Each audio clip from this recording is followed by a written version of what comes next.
Hello students, welcome again to the crash course. Till now we have covered atomic structure part 1, atomic structure part 2. आज हम start करने जा रहे हैं last part of atomic, that is atomic 3, है ना। तो एटॉमिक स्ट्रक्चर के लेक्चर 1 से लेके लेक्चर 2 तक हमने सारी, लेक्चर 1 में तो बहुत सारी बेसिक कहानियाँ थी, है ना। Photo electric effect, discovery, electron, proton, neutron की ये सब कहानी वहाँ पर, इलेक्ट्रोमैग्नेटिक स्पेक्ट्रम, ये सब देखा था। लेक्चर 2 में हमने फोटो इलेक्ट्रिक इफेक्ट को कंटिन्यूएशन में रखा था और we have completed the Bohr model, right. Bohr model में 3-4 चीज़ें खास थी, मैं आपको एक बार जल्दी से वो बता देता हूँ क्या क्या खास चीज़ें थी। बोहर मॉडल में एक खास चीज़ थी रेडियस,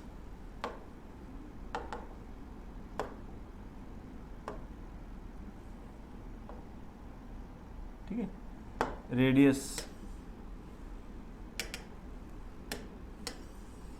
तो रेडियस nth ऑर्बिट की होती है, आपको याद रखना है 0.529 n square upon Z angstrom. nth orbit की रेडियस ये रहेगी। सिमिलर वे में अगर आप nth ऑर्बिट की वेलोसिटी निकालोगे 2.18 इंटू 10 की power 6 z/n metre per second,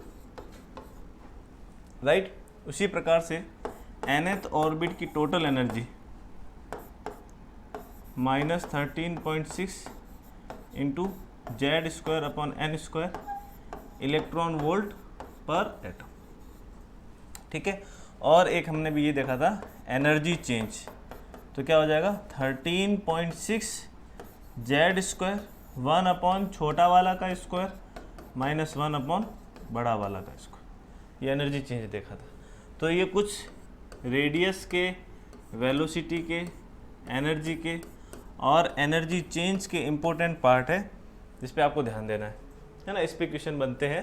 तो रेडियस डायरेक्टली प्रोपोर्शनल टू होती है N square by Z, velocity होती है जेड बाय एन, एनर्जी होती है Z square upon N square, और एनर्जी चेंज जो है वो एक ही एटम के लिए हमें देखना है during a transition, lower orbit to higher orbit. Last class तक हम यही कर रहे थे कि लोअर ऑर्बिट से हायर ऑर्बिट में जा रहा है या फिर हायर से लोअर में आ रहा है, हमें बस यही चेक करना, ठीक है। जैसे कि मान लो ऐसा पूछ ले कि विच ट्रांजिशन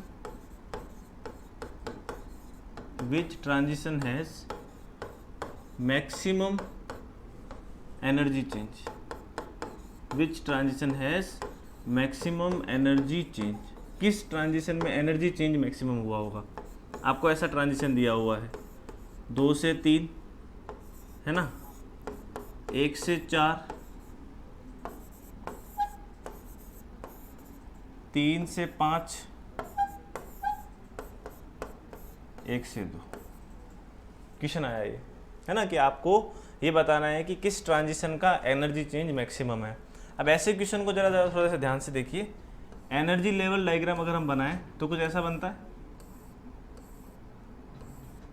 है ना, ये 1 से लेके हम जाएंगे तो इनफाइनाइट तक पहुंच जाएंगे, ये इनफाइनाइट आ गया। तो 1 2 3 4 5 एंड सो ऑन, ये चलता जा रहा है, ठीक है। ये पूरा सिस्टम चलता जा रहा है यहाँ से यहाँ तक।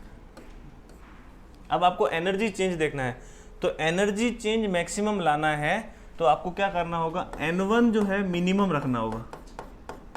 क्योंकि देखो अगर मैं 1 से इनफाइनाइट का चेंज देखूंगा तो 1 से इनफाइनाइट अगर हाइड्रोजन एटम के लिए बात कर रहा हूँ, 1 से इनफाइनाइट अगर हाइड्रोजन एटम के लिए बात कर रहा हूँ तो 13.6, 2 से इनफाइनाइट कर रहा हूँ तो देखो कितना हो जाएगा, ये -13.6, ये 3.4। यानी कि जैसे जैसे मैं ये गैप कम करता जा रहा हूँ वैसे जो है अपना ये एनर्जी चेंज जो है वो कम होता जा रहा है। तो अगर आप जितना n1 छोटा रखोगे, जैसे देखो ये होता है -3.6, है ना, -3.4, -1.51 के आसपास। तो देखो 1 से इनफाइनाइट के बीच का गैप कितना आ रहा है, 13.6, 2 से इनफाइनाइट के बीच का गैप कितना आ रहा है, 3.4, और 2 से 3 के बीच का गैप कितना आ रहा है, तो और कम आएगा। यानी कि हम कोशिश यही रखेंगे कि n1 सबसे छोटा हो और n2 हो वो जिससे जितना बड़ा हो सके उतना बड़ा रखना है। क्योंकि अगर मान लो मैं 1 से 2 के बीच का ट्रांजिशन देखूंगा तो देखो 10.2 आएगा, है ना। 1 से 3 का देखूंगा तो बढ़ेगा, 4 का देखूंगा तो बढ़ेगा, सबसे ज़्यादा होगा इनफाइनाइट पे, मैक्सिमम 13.6। यानी कि हमें n1 मिनिमम रखना है और n2 क्या रखना है, मैक्सिमम। तब जाके हमारा जो है एनर्जी चेंज मैक्सिमम आएगा कहानी खत्म, क्वेश्चन यही खत्म हो गया। सबसे छोटा N1, N1 सबसे छोटा वाला होना चाहिए। देखो N1 कम से कम होना चाहिए और N2 ज़्यादा से ज़्यादा होना चाहिए। ये तो 2 है, नहीं हो जाएगा। ये 1 चांस है, 3 नहीं होगा, 1 के चांस है। तो या तो ये वाला हो सकता है या ये वाला हो सकता है ना। अब N2 मैक्सिमम देखना है, 2 या 4, कौन मैक्सिमम है? चौथा वाला। That is the answer, right. तो यह हमारा आंसर आ जाएगा 1 2 4, ठीक है।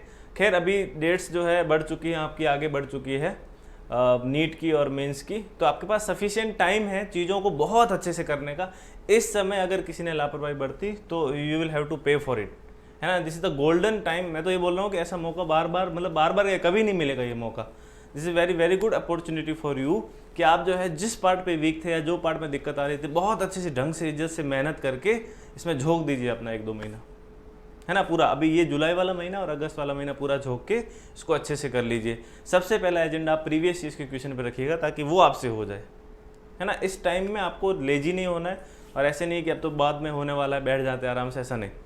जिस टाइम की आपको ज़रूरत थी, जी हाँ वो बिल्कुल आपको वो टाइम मिल गया है, आप उस पर फोकस कीजिए एंड कीप लर्निंग, राइट। तो इसका आंसर हो गया N1 मिनिमम N2 मैक्सिमम। कभी भी एनर्जी चेंज आए या फिर आपको पूछ ले तो ये कब होगा? जब आपको बोले कि एनर्जी चेंज मैक्सिमम हो, है ना, और फ्रीक्वेंसी मैक्सिमम हो और लैम्डा मिनिमम हो, यानी कि इस ट्रांजिशन के करस्पॉन्डिंग जो भी एनर्जी आएगी वो मैक्सिमम होगी, जो भी फ्रीक्वेंसी चेंज आएगा वो जो भी फ्रीक्वेंसी आएगा चेंज नहीं आएगा, जो भी फ्रीक्वेंसी आएगी वो मैक्सिमम आएगी, और जो भी वेवलेंथ आएगी वो क्या आएगी? मिनिमम। तो ऐसा क्वेश्चन कभी आ सकता है, राइट। अब इसमें कभी कभी ऐसा क्वेश्चन भी आता है कि ऐसा पूछा कि find ionization energy of helium plus, ionization energy of helium plus, ये आपको पूछा है। तो सबसे पहले ये तो देख लें कि आयोनाइजेशन एनर्जी किसे कहते हैं। देखिए जरा, आयोनाइजेशन एनर्जी का मतलब होता है कि किसी भी स्पीसीज, सिंगल इलेक्ट्रॉन स्पीसीज से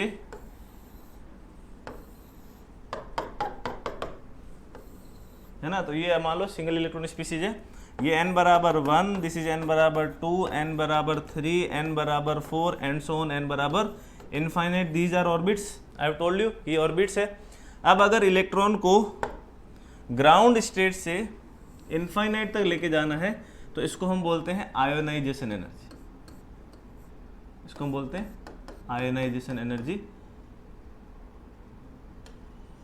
है ना। तो उस अगर किसी भी इलेक्ट्रॉन, किसी भी सिंगल इलेक्ट्रॉन स्पीसीज में एटम के इलेक्ट्रॉन को 1 से इनफाइनाइट तक लेके जाना है तो उसके करस्पॉन्डिंग एनर्जी चेंज जो होगा वो आयोनाइजेशन एनर्जी कहलाएगा। यानी कि आयोनाइजेशन एनर्जी में ये तो पता चल गया, N1 जो है वो 1 रहेगा और N2 जो है वो इनफाइनाइट रहेगा, है ना। अब ये तो आयोनाइजेशन एनर्जी हो गया। कभी वो आपको पूछ ले कि E3 से E4 लेके जाना है तो N1 हो गया आपका 3, N2 हो गया आपका 4। इसको तो हम बोलते हैं कोई भी ट्रांजिशन।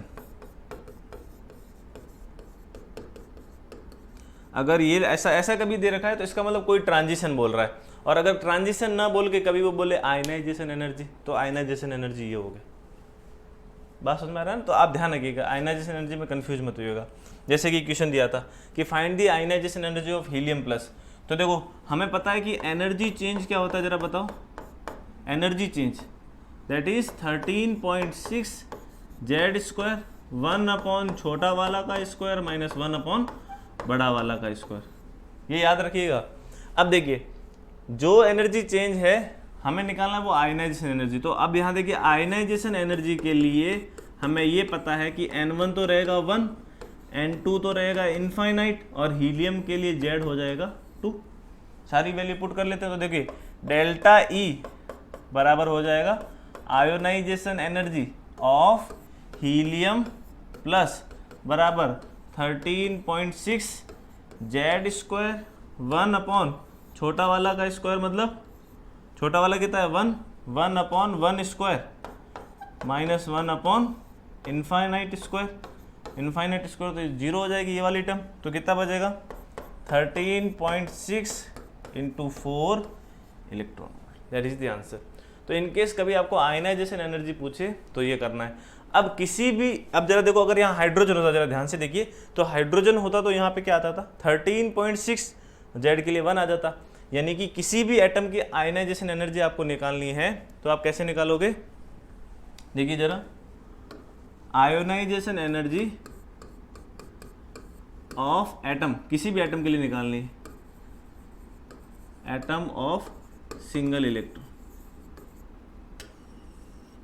सिंगल इलेक्ट्रॉन स्पीसीज लिख लेता हूँ, ionization energy of single electron species, तो क्या हो जाएगा, ionization energy of hydrogen into 13.6, sorry into 13.6 नहीं, इंटू जेड स्क्वायर, 13.6 तो इसकी वैल्यू हो जाएगी, यहाँ से आके देख लीजिए।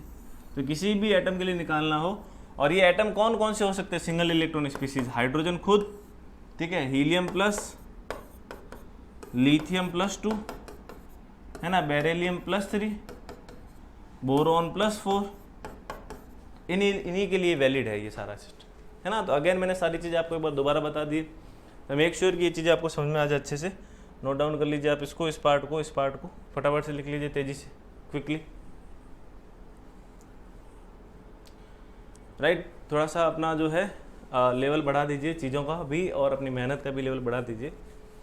चलिए नेक्स्ट पार्ट, अब हम आते हैं डी ब्रोगली वेवलेंथ, है ना। डी ब्रोगली वेवलेंथ मैं लिखूंगा इसको DBW, डी ब्रोगली वेवलेंथ, है ना। तो डी ब्रोगली वेवलेंथ कैसे निकाली उसने, तो ये तो आपको पता है कि आइंस्टीन ने ये इक्वेशन दी थी, E बराबर mc², है ना, मैटर के लिए, पार्टिकल के लिए, दिस इज फॉर पार्टिकल्स, है ना। और प्लांक ने सेम E बराबर hc/λ किसके लिए दिया, वेव के लिए। अब डी ब्रोगली ने जो है ड्यूअल नेचर माना, ड्यूअल नेचर ऑफ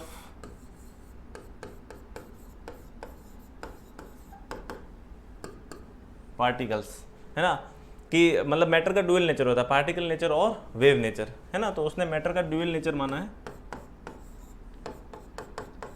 तो ड्यूअल माना है मतलब कि उसने ये बोला है कि जो चीज़ पार्टिकल है वही चीज़ वेव की तरह बिहेव करती है, वह जो चीज़ वेव है वही पार्टिकल की तरह बिहेव करती है ना। डिफरेंट चीज़ों से आप उसका पार्टिकल नेचर और वेव नेचर एक्सप्लेन कर सकते हो। डिफरेंट सिनेरियो में वो चीज़ वेव की तरह बिहेव करती है, डिफरेंट सिनेरियो में पार्टिकल।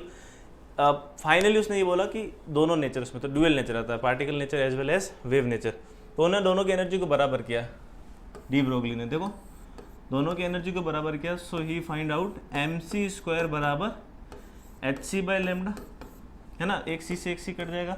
सो लैम्डा बराबर आ गया h/mc, c मतलब वेलोसिटी, तो h/ उसने mv लिख लिया, तो यहाँ से लैम्डा की वैल्यू आ गई h/p, p तो आपका क्या हो जाता है, momentum, that is mass into velocity. तो यहाँ से उसने डी ब्रोगली वेवलेंथ निकाली, इसको बोला हमने डी ब्रोगली वेवलेंथ, ठीक है। तो वही उसने बताया। तो उसने क्या किया, पार्टिकल और वेव नेचर की एनर्जी को इक्विलेट करके वेवलेंथ निकाल दी, और उस वेवलेंथ को उसने रिप्रेजेंट कर दिया लैम्डा बराबर h/p या फिर h/mv, यहाँ से उसने निकाल दिया, ठीक है। उसके बाद अब उसने क्या किया कि उस वेवलेंथ को इसने ये लिखा, everything has a wave nature, है ना, हर एक चीज़ का जो है वेव नेचर होता है। एंड तो फिर पूछा कि अच्छा वेव नेचर है तो व्हाट इज द वेवलेंथ, तो wavelength of that wave nature is lambda बराबर h/p, है ना। हर एक चीज़ का वेव नेचर भी होता है, तो उसके लिए पर्टिकुलर उसने लैम्डा भी बताया, that is h Planck constant, उसका मास और वेलोसिटी, ठीक है। अब उसको काइनेटिक एनर्जी कैसे रिलेट किया उसने, देखो काइनेटिक एनर्जी क्या होती है, जरा देखो, हाफ mv², तो काइनेटिक एनर्जी हो गई हाफ mv², हाफ mv², है ना, ऊपर नीचे m से मल्टीप्लाई कर दो तो m² और नीचे आ जाएगा m, तो mv² क्या हो जाएगा, p², मोमेंटम का स्क्वायर, अपॉन नीचे क्या आ जाएगा 2m, तो ke बराबर आ जाएगा p²/2m। तो यहाँ से निकल गया ke बराबर p² अपॉन 2m, तो p आ जाएगा √2m into ke, kinetic energy. तो यहाँ से उसने p निकाल दिया 2m इंटू ke, उस p को आप वहाँ रख दो, तो लैम्डा की वैल्यू क्या आ जाएगी, लैम्डा की वैल्यू आ जाएगी h/√2m ke, तो पहली चीज़ लैम्डा निकालना है, एक ये तरीका डी ब्रोगली वेवलेंथ का। दूसरा ये तरीका काइनेटिक एनर्जी के साथ रिलेट किया h/√2m/k। अब अगर मान लो चार्ज स्पीसीज आए तो चार्ज स्पीसीज के लिए काइनेटिक एनर्जी होती है q × v, तो वहाँ से उसके लिए लैम्डा आ जाएगा h/√2m × qv, तीसरा फॉर्मूला है ना। अब अगर चार्ज सिस्टम इलेक्ट्रॉन हो, प्रोटॉन हो, न्यूट्रॉन हो, तो हर बार अलग अलग कर सकते हो, आप चार्ज अलग लिखोगे, बट v यहाँ पे वोल्टेज है ना, पोटेंशियल डिफरेंस है। तो चार्ज पार्टिकल अगर इलेक्ट्रॉन हुआ तो उसके लिए बस आप याद रख दो, उसके लिए आप याद रखो लैम्डा बराबर √150/v, ये इलेक्ट्रॉन के लिए है एंगस्ट्रॉम। तो ध्यान दीजिएगा 3-4 खास बातें यहाँ पे। पहली चीज़ कि डी ब्रोगली वेवलेंथ लैम्डा बराबर h/mv। दूसरी चीज़ काइनेटिक एनर्जी से रिलेट करके देख सकते हो h/√2m/k। तीसरी चीज़ चार्ज पार्टिकल के लिए h/√2m/qv। चौथी चीज़ इलेक्ट्रॉन के लिए √150/v। फटाफट से नोट डाउन कीजिए तेजी से, क्विकली।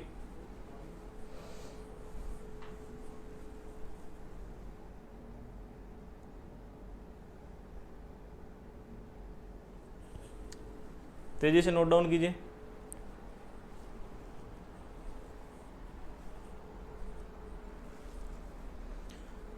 तो इस तरीके से उसने डी ब्रोगली वेवलेंथ डिफाइन किया, डी ब्रोगली वेवलेंथ के बारे में बताया।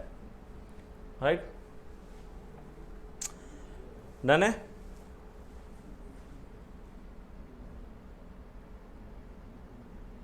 बढ़े आगे,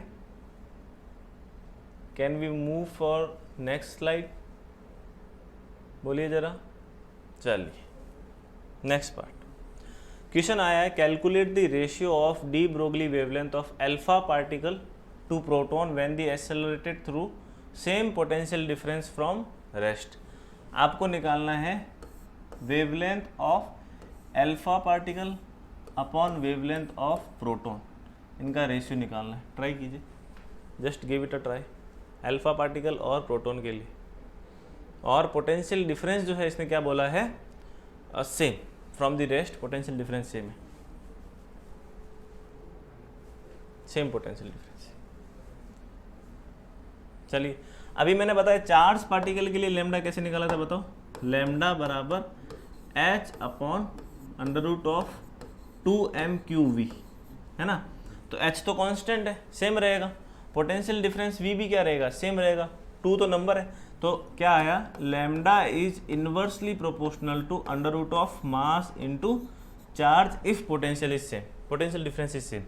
तो यहाँ पे भी यही आएगा, देखिए 1 अपॉन नीचे आएगा mass of alpha particle into charge of alpha particle, ऊपर आ जाएगा mass of proton into charge of proton. बस यहाँ से रेशियो निकालना है। तो देखो मास ऑफ प्रोटॉन होता है, अगर मास ऑफ प्रोटॉन को मास ऑफ प्रोटॉन ही रहने देते हैं ना, और चार्ज ऑन प्रोटॉन होता है ई, है ना। अल्फा पार्टिकल का मास होता है 4 times of mass of proton और चार्ज होता है 2 times of charge of proton. बस, तो मास ऑफ प्रोटॉन से मास ऑफ प्रोटॉन चला गया, ई से ई कैंसिल आउट हो गया, this comes out to be 1 upon √8। ऐसे बेसिक से क्वेश्चन आते हैं कि भाई इसका ये इसका वो दिया हुआ है ना। कभी ऐसा हो काइनेटिक एनर्जी सेम हो, कभी पोटेंशियल डिफरेंस सेम दिया हो, इस तरीके से क्वेश्चन घुमा के वो आपको यही पूछेगा कि डी ब्रोगली वेवलेंथ का रेशियो बताइए। बेसिक सी क्वेश्चन है, डन है। बात समझ में आ रहा है कि calculate the ratio of de Broglie wavelength of alpha particle to the proton when they are accelerated through the same potential difference. याद रखिएगा पोटेंशियल डिफरेंस है फ्रॉम द रेस्ट, है ना, कि भाई अगर उसको 0 से 5 वोल्ट तक एक्सेलरेट किया गया तो आप यहाँ पे 5 लिखोगे, लेकिन अगर 2 से 5 वोल्ट किया गया तो ये रेस्ट वाली पोजीशन नहीं है ना। तो पोटेंशियल डिफरेंस जो है चेंज हो जाएगा फिर इस केस, याद रखिएगा। चलिए आगे एक और क्वेश्चन ट्राई कीजिए। Calculate the wavelength of electron which is accelerated from rest to potential difference of 1.5। तो अब यहाँ पे आपको इलेक्ट्रॉन के लिए वेवलेंथ निकालनी है, डी ब्रोगली वेवलेंथ। तो D Broglie wavelength for electron, है ना, इलेक्ट्रॉन के लिए डी ब्रोगली वेवलेंथ क्या होगा जरा बताओ। मैंने सीधा बताया था सिर्फ इलेक्ट्रॉन के लिए आप याद रख लो under root of 150 upon V, है ना एंगस्ट्रॉम। तो आप यहाँ देखो लैम्डा क्या आ जाएगा for electron, under root of 150, potential difference कितना है 1.5, है ना, तो यहाँ से आ जाएगा 10 एंगस्ट्रॉम, राइट, सीधा सा क्वेश्चन है बस। तो आप ये ना ये याद रखिएगा अच्छे से, एक बार फिर से मैं आपको बता दे रहा हूँ कि वेवलेंथ होता है de Broglie wavelength h upon M V, kinetic energy के टर्म्स में h upon under root 2m के वी, चार्ज पार्टिकल्स के लिए under root 2m Q V, और इलेक्ट्रॉन के लिए 150 ऑफ v का अंडर रूट, आंसर एंगस्ट्रॉम में आएगा। इक्वेशन ये लिख लीजिए फटाफट से, तेज़ी से लिख लीजिए। खैर आपको मिल जाएगी स्लाइड्स वगैरह, बट कीप ऑन प्रैक्टिसिंग, ऐसा नहीं है कि सब मिल जाएगा तो कुछ लिख भी नहीं रहे, जितना लिखोगे जितना बार बार उसको प्रैक्टिस करोगे याद होगी चीज़, ठीक है। चीज़ें सिंप्लीफाइड हुई है, चीज़ें मॉडिफाइड हुई है, बट उससे ये नहीं कि मैं मतलब यहाँ लिख रहा हूँ तो आपको सब याद हो रहा है, ऐसा नहीं, you have to practise it. अगला part, Heisenberg uncertainty principle, HUP, Heisenberg uncertainty principle. तो वो क्या बोलता है कि एटम में अवेलेबल इलेक्ट्रॉन की पोजीशन और मोमेंटम एक साथ नहीं कैलकुलेट किया जाएगा। अगर आप पोजीशन कैलकुलेट करने जा रहे हो so you can not calculate the momentum, और अगर आप मोमेंटम कैलकुलेट कर रहे हो तो उसी टाइम पे आप एग्जैक्टली उसकी पोजीशन कैलकुलेट नहीं कर सकते। यानी कि पोजीशन और मोमेंटम इंस्टेंटेनियसली सेम टाइम पे दोनों को कैलकुलेट करना इज डिफ़िकल्ट। तो उसने बोला कि देयर इज सम अनसर्टेनिटी, है ना।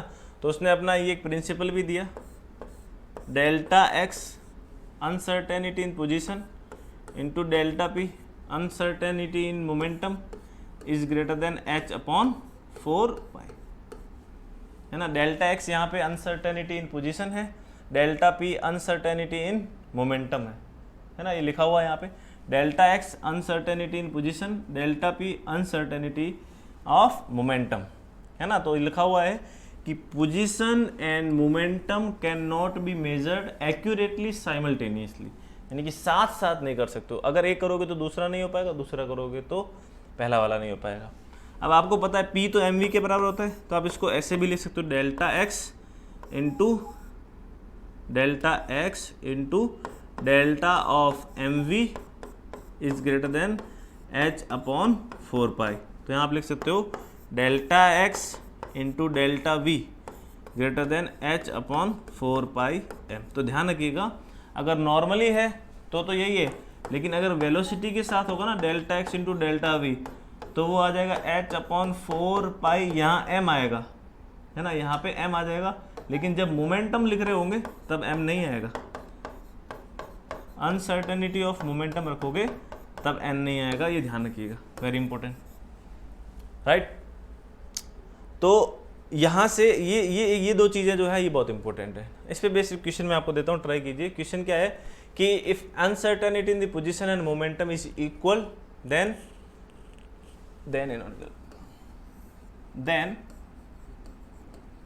Calculate uncertainty in velocity.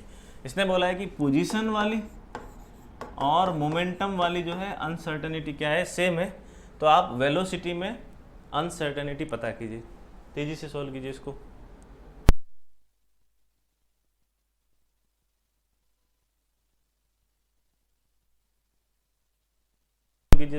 Quickly जल्दी से इसको सॉल्व कीजिए।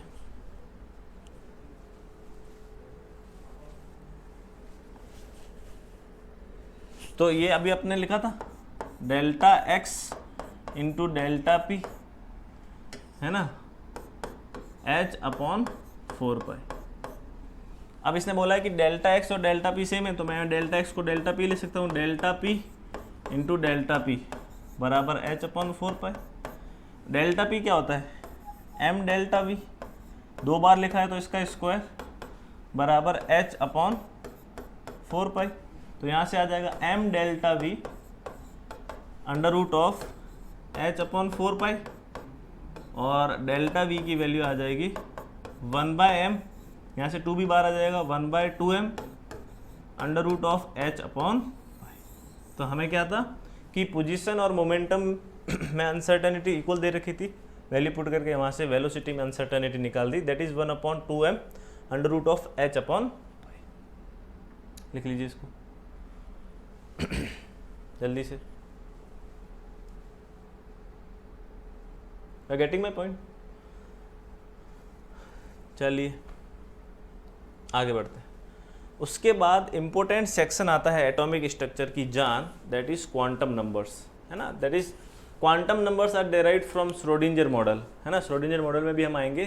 तो हमने मॉडल देखे थे ना, थॉमसन मॉडल कुछ ज़्यादा नहीं, उसके बाद रदरफोर्ड मॉडल कुछ, उसके बाद बोहर मॉडल थोड़ा कुछ बोल सकते हैं, थोड़ा और कुछ, और फिर उसके बाद फाइनल आता है श्रोडिंजर मॉडल बहुत कुछ, इनफैक्ट सब कुछ, है ना। सब कुछ भी तो नहीं बोल सकते क्योंकि अभी भी और चीज़ें चलती रहती है, बट अब तक के लिए सब कुछ, राइट। तो क्वांटम नंबर्स जो है वो एक इलेक्ट्रॉन का एड्रेस पता करने के लिए, इलेक्ट्रॉन का एड्रेस, जैसे हमारा एड्रेस होता है वैसे इलेक्ट्रॉन का भी एड्रेस रहेगा। तो किसी इलेक्ट्रॉन को एड्रेस करना है किसी एटम के अंदर, तो उसके लिए हमें क्वांटम नंबर्स का पता होना बहुत ज़रूरी है कि भाई हम किस शहर की, किस गली की, किस मोहल्ले की, किस मकान में रहते हैं, है ना। तो किस शहर की, किस गली के, किस मोहल्ले के, किस मकान में रहते हैं, है ना। किस शहर की, किस गली के, किस मोहल्ले के, किस मकान में रहते हैं, हो गया हमारा एड्रेस, राइट। शहर बता देंगे और गली बता देंगे, मोहल्ला बता देंगे और फिर उसका मकान नंबर बता देंगे। मोहल्ला ऊपर कर लो, गली नीचे कर लो, बात हुई, है ना। इसको मोहल्ला कर लो, इसको गली कर लो, है ना। मोहल्ला बड़ा हो जाएगा, ये मोहल्ला, शहर, शहर का मोहल्ला, मोहल्ले में जो भी गली है और गली में जो भी मकान है, तो ये अपना एड्रेस हो गया। उस सिमिलर तरीके से इलेक्ट्रॉन के भी एड्रेस होता है, उसके लिए 4 क्वांटम नंबर्स है। प्रिंसिपल क्वांटम नंबर जिसको हम रिप्रेजेंट करते हैं n से, प्रिंसिपल क्वांटम नंबर जिसको हम रिप्रेजेंट करते हैं n से,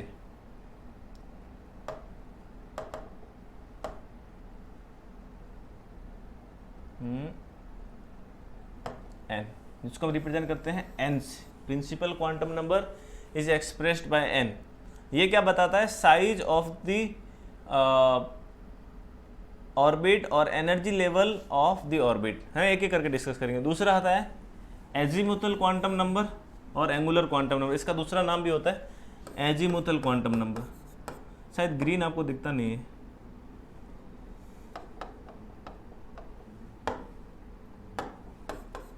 एजीमुथल क्वांटम नंबर।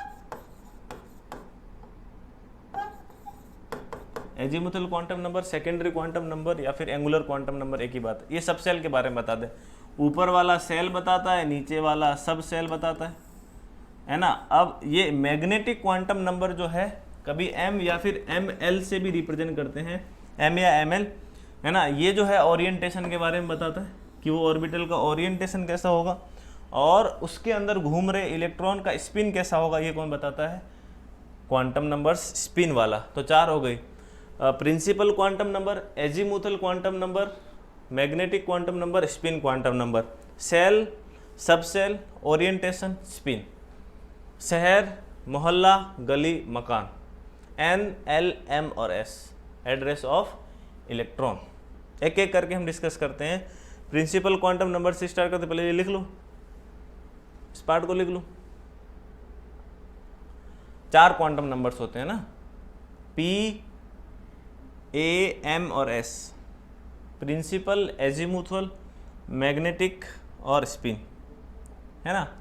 देखिए principal quantum number p, q, n, principal quantum number, इसका सिंबल जो होता है वो होता है n, इसका सिंबल होता है n, और ये हमें क्या जानकारी देता है, सेल की, ये हमें जानकारी देता है सेल, कौन से सेल में, है ना। और इतना पक्का है कि n की वैल्यू 1 या 1 से ज़्यादा होगी, है ना। जैसे n 1 2 3 4 5, तो अगर प्रिंसिपल क्वांटम नंबर n है तो हमें सेल की जानकारी देगी। दूसरा है एजीमुथल क्वांटम नंबर, मैं लिख रहा हूँ AQN, आप समझ पा रहे हैं ना, AQN का मतलब क्या हुआ, azimuthal quantum number. Azimuthal quantum number का सिंबल होता है L। अगर ऊपर वाला सेल बता रहा है तो नीचे वाला आपको क्या बताएगा, सब सेल, ये बताता है आपको सब सेल के बारे में, राइट। ये सबसेल के बारे में बताता है और ये बताता है कि L की वैल्यू जो होती है वो 0 से n-1 है ना। उसके बाद इनकी वैल्यूज देखो, वैल्यू की रेंज और वैल्यू ये दो अलग अलग चीज़ें हैं। जैसे अगर मान लो यहाँ देखा जाए n बराबर 3 है तो L की वैल्यू क्या होगी 0 से n-1, तो 0 फिर 1 और फिर 2, ये हो गया। 0 है तो S, 1 है तो P और 2 है तो D। उसके बाद आता है magnetic quantum number. Magnetic quantum number जिसको हम रिप्रेजेंट करते हैं ml से, है ना। और ये जो है ये बताता है ओरिएंटेशन। ओरिएंटेशन ये किसके बारे में बता रहा है, ओरिएंटेशन। तो इसकी वैल्यू ml की वैल्यू जो होगी वो क्या होगी -L से लेके +L। कौन सी वैल्यू ये लेगा -L से +L। जैसे कि मान लो मैंने बोल दिया L बराबर 2, अगर मैंने L बराबर 2 बोल दिया है तो अब ml की वैल्यू क्या होगी, ml की वैल्यू होगी -L से +L।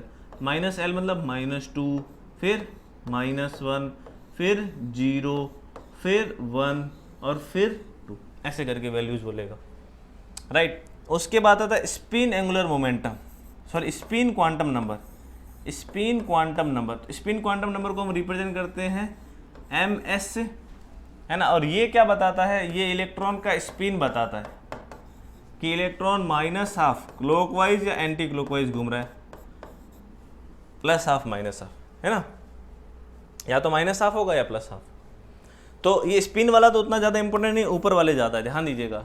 n आपको सेल बताएगा, L आपको सब सेल बताएगा और वो सब सेल का ओरिएंटेशन क्या होगा ये आपको ml बताएगा। मुख्य क्वांटम संख्या, द्विगंशी क्वांटम संख्या और चुंबकीय क्वांटम संख्या, ये क्वांटम नंबर्स है, राइट। जैसे देखिए अगर मैंने बोला कि n की वैल्यू 1 है, n की वैल्यू क्या है 1 है, तो L की वैल्यू क्या होगी, देखो L की वैल्यू क्या होती थी, L की वैल्यू कहाँ गई, ये रही। L की वैल्यू 0 से n-1, 0 से n-1 मतलब 0 ही हो गया। फिर तो ये जो है यहाँ पे अगर n 1 है तो L की वैल्यू, ये L लिखा हुआ है, 0 to n-1, 0 to 1-1 मतलब 0 ही हो गया। m की वैल्यू क्या होगी -L से +L, वो भी 0 हो गया। तो नंबर ऑफ ऑर्बिटल्स कितना हो गया 1।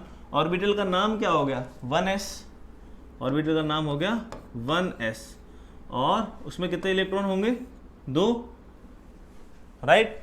अगर मैंने बोला कि n बराबर 2 है, n अगर 2 है तो L की वैल्यू होगी 0 से n-1, 0 से 2-1, तो क्या हो गया 0 और 1, दो वैल्यू आ गई 0 और 1, ठीक है।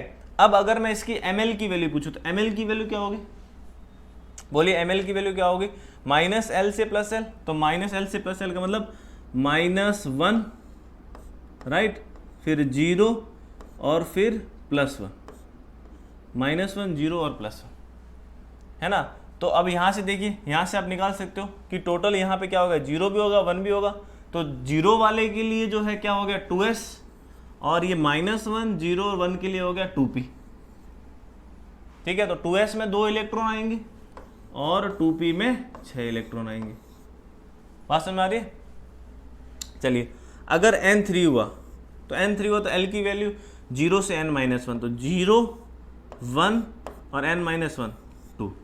0 के लिए ml की वैल्यू 0, ये हो जाएगा -1 0 +1 इसके लिए, और इसके लिए हो जाएगा -2 -1 0 +1 +2, ये इसके लिए वैल्यू हो जाएगी, ठीक है। इसी तरीके से नंबर ऑफ ऑर्बिटल्स, इसमें 1, इसमें 3, इसमें 5, 1 0 के साथ 3s, ये 3p और ये 3d। तो अगर मान लो L की वैल्यू 0 है तो s, 1 है तो p, 2 है तो d एंड सो ऑन। और इलेक्ट्रॉन की संख्या देखना है तो इसमें 2 आ जाएंगे, इसमें 6 आ जाएंगे, इसमें 10 आ जाएंगे, 5 ऑर्बिटल, हर एक ऑर्बिटल में 2 इलेक्ट्रॉन आएंगे। उसी तरीके से 4 वाला भी कर सकते हो, ये 4 वाला कर लिया हमने। बात समझ में आ रही है ना मैं क्या बोलना चाह रहा हूँ। तो n, l, m और s, ये स्पिन के बारे में भी आप देख सकते हो कि हर एक इलेक्ट्रॉन या तो +½ स्पिन का होगा या -½ स्पिन का होगा। तो ये आपकी हो गई कौन सी, क्वांटम नंबर्स, है ना। क्वांटम नंबर्स के कुछ कहानी हमने कर ली। अब हम देखते हैं इनको, इलेक्ट्रॉन को भरने की जो कुछ रूल्स हैं उनको देखते हैं। Rules of electronic configuration. सबसे पहला रूल आफबाउ, फिर पाउली और फिर हुंस रूल। आफबाउ क्या बोलता है, इलेक्ट्रॉन जो है सबसे कम एनर्जी के ऑर्बिटल को सबसे पहले ऑक्यूपाई करेगा, ये आफबाउ रूल बोलता है। पाउली का रूल बोलते हैं कि दो इलेक्ट्रॉन की सेम एटम में दो इलेक्ट्रॉन की चारों क्वांटम नंबर सेम नहीं हो सकते। हुंस रूल क्या बोलता है कि orbital of equal energy are occupied by the one electron, यानी कि ये यही बोलना चाह रहे हैं कि पहले डीजनरेटेड ऑर्बिटल को भरा जाएगा, उसके बाद पेयरिंग होगी। इक्वल एनर्जी वालों को पहले भर दो, उसके बाद पेयरिंग कर दो। तो ये तीन प्रिंसिपल है, आफबाउ का, पाउली का और हुंस का। उससे पहले जो हमने देखा वो हमारे क्वांटम नंबर्स थे, ठीक है ना। अब इसमें हम इलेक्ट्रॉन को कैसे फिल करेंगे उनके कुछ रूल है, एक एक करके देखते हैं। सबसे पहले आफबाउ का रूल। आफबाउ क्या बताता है कि n+l है ना मिनिमम विल फिल फर्स्ट, जिसका n+l कम होगा उसको पहले भरा जाएगा। तो अब देखो s, यहाँ पे n+l की वैल्यू निकाल दो, n1 l0 तो ये 1 हो गया।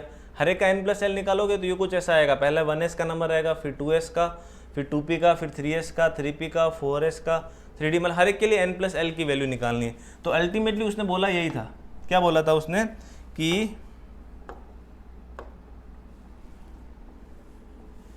कि आफबाउ ने ये बोला था जिसका n+l कम है, जिसका n+l कम है उसको पहले भरना, उस ऑर्बिटल को पहले भरना, पहले फिलअप करना। और इन केस इफ n+l अगर मान लो क्या आ जाए, समान आ जाए, तो उस समय आपको क्या करना होगा, कम n वाले को पहले भरना, कम n वाले को पहले भरना, है ना। देखिए जरा, अगर मैंने बोला आपको 2s और 3p, 2s और 3p, अब यहाँ जरा देखिए आप कैसे कंपेयर करेंगे 2s और 3p में। तो 2s के लिए n हो गया 2 और l हो गया आपका किसका, इसका s का l होता है 0, इसके लिए n हो गया 3, l हो गया 1, तो n+l यहाँ आ गया 2, यहाँ आ गया 2 और यहाँ n+l आ गया 4। तो अब एनर्जी वाइज देखा जाए तो इसकी एनर्जी ज़्यादा है ना, इसकी एनर्जी ज़्यादा और इसकी क्या है, कम है। तो पहले उसको भरना जिसका कम है, तो पहले कौन भरा जाएगा, 2s। फिलिंग इसकी पहले होगी, पहले फिल करेंगे, यानी कि अगर अपने पास 2s भी है और 2p 3p भी है तो पहले 2s को भरा जाएगा, राइट, है ना। अब बात आती है n+l सेम आ जाए, मान लो कि अपने पास 3s है और 2p है। अब देखिए यहाँ n3 l0, तो n+l कितना हो गया 3, यहाँ n है 2, l है 1, n+l कितना हो गया 3। अब यहाँ तो दोनों सेम आ गए, n+l की वैल्यू सेम आ गई, तो आप उसको पहले भरोगे जिसका n कम है, तो पहले किसको भरा जाएगा, और यहाँ पे पहले किसको भरा जाएगा, 2s को। तो ये आफबाउ का प्रिंसिपल, उसी के हिसाब से उसने ये जो है सारा अरेंज किया ऑर्बिटल में, 1s 2s 2p 3s 3p 4s 3d 4p 5s 4d 5p 6s 4f 5d 6p 7s 5f 6d 7p 8s, ऐसे करके बराबर। तो इनफैक्ट आपका काम पहले से तक ही चल जाएगा, 4d 5p तक ही चल जाएगा, इतना आपको परेशान नहीं होना पड़ेगा, है ना। बढ़े आगे, ये आफबाउ का रूल था। उसके बाद पाउली का एक्सक्लूसिव प्रिंसिपल आता है। पाउली ने बोला था कि एक एटम के दोनों इलेक्ट्रॉन की चारों क्वांटम नंबर्स जो है वो सेम नहीं हो सकते, एक को अलग होना ही पड़ेगा। No 2 electrons in atom can have the same 4 quantum numbers, किसी भी 2 इलेक्ट्रॉन की चारों क्वांटम संख्या समान नहीं हो सकती। तो वो उसको अलग करने के लिए to show the different direction of the spin a pair in the same orbital is written, एक ही ऑर्बिटल में 2 अलग अलग पेयर दिखा दिया जाएगा, ऐसे करके दिखाया जाएगा, जिसमें एक +½ और एक -½ यानी कि चारों क्वांटम संख्या n l m और s ये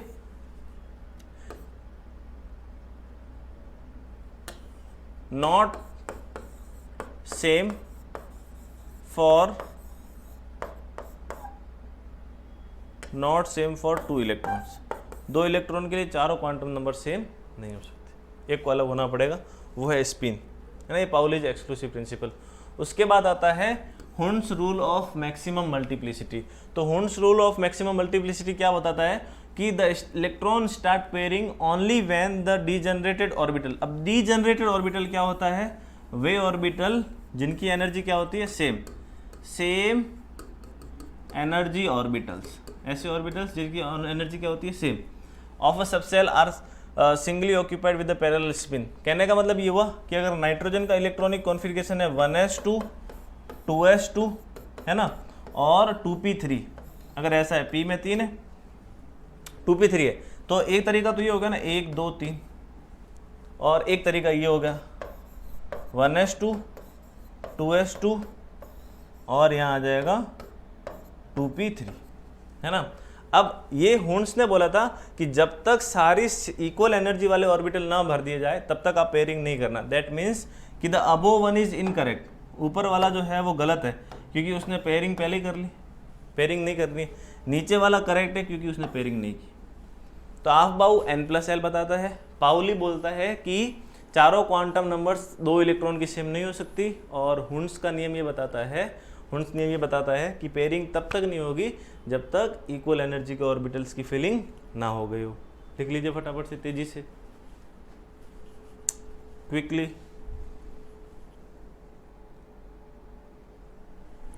जल्दी से लिख लीजिए। तो ये हमारे जो है सारे रूल्स हो गए, Aufbau rules, Pauli's exclusive principles, Hund's rule of maximum multiplicity. तेजी से नोट डाउन कर लीजिए आप इसको। किया आपने?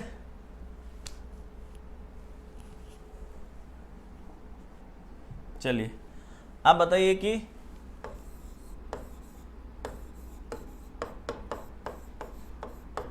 विच set of quantum number is not possible, है ना, कौन सा सेट पॉसिबल नहीं है? पहला दिया हुआ है ना। कभी भी ऐसा देना, जैसे मान लो 3 3 2 और +½ तो आप इसको पढ़ना कैसे, NLMS, इस तरीके से पढ़ना है ना। दूसरा दिया हुआ है 2 1 0 0, तीसरा दिया हुआ है 4 3 1 +½ चौथा दिया हुआ है 0 1 1 और ½ देखिएगा कौन सा क्वांटम नंबर्स का सेट पॉसिबल नहीं है, कौन सा क्वांटम नंबर का सेट पॉसिबल नहीं है। जल्दी से देखिए।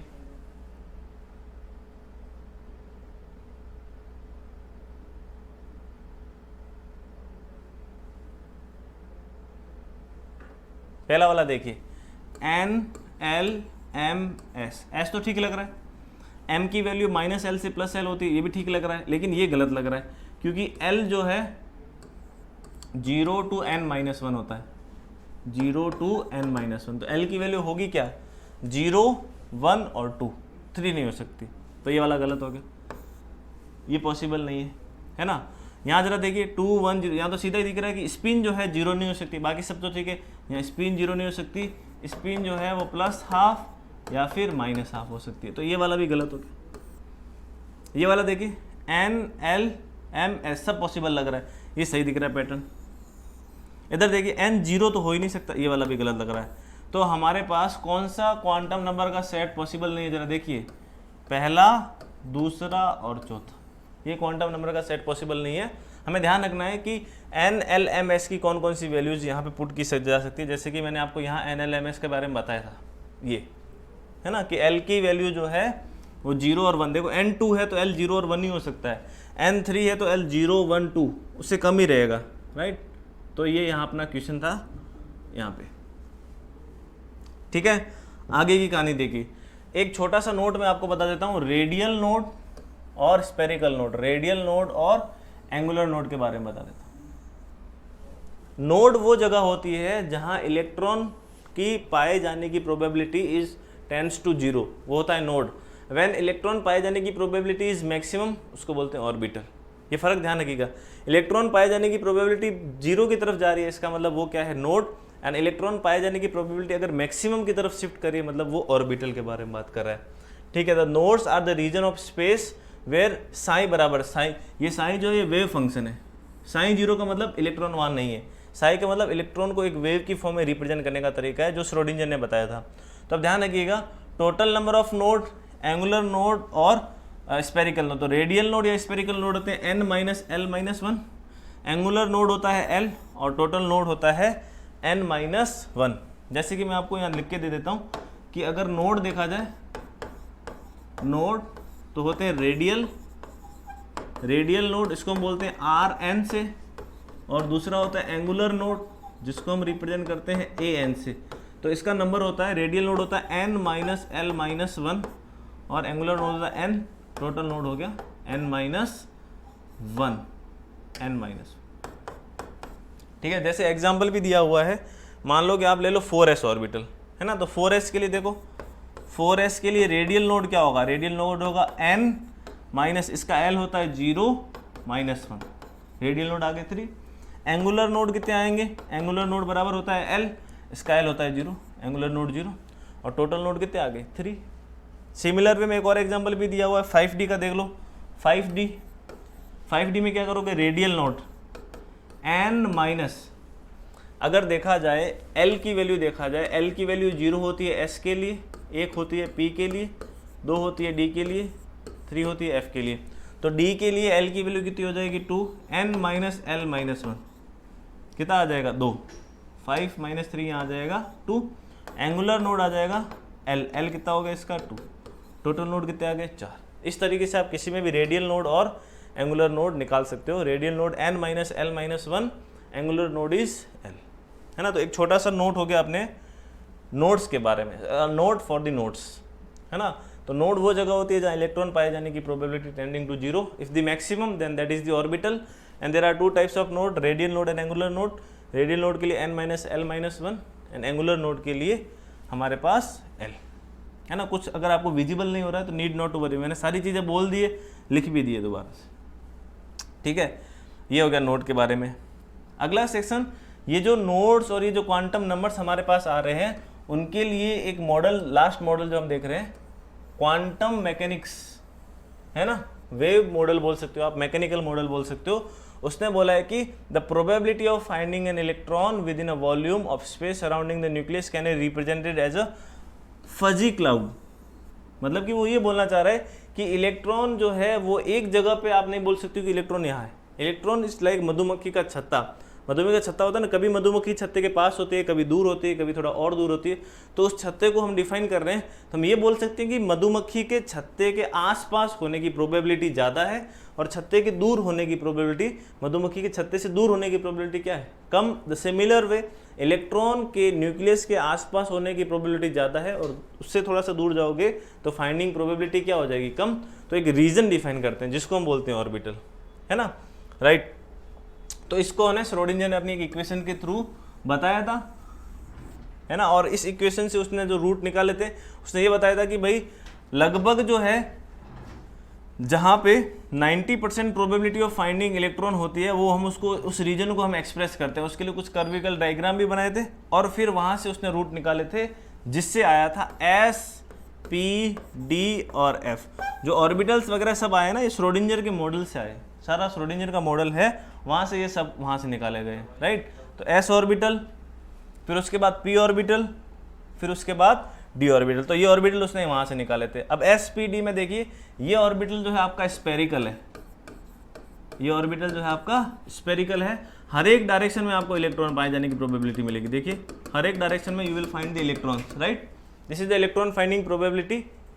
अब उसी के बाद इसको क्लाउड की फॉर्म में रिप्रेजेंट कर रहे हैं, जैसे क्लाउड समझ रहे हो आप, ऐसा छत्ते की फॉर्म, ठीक है।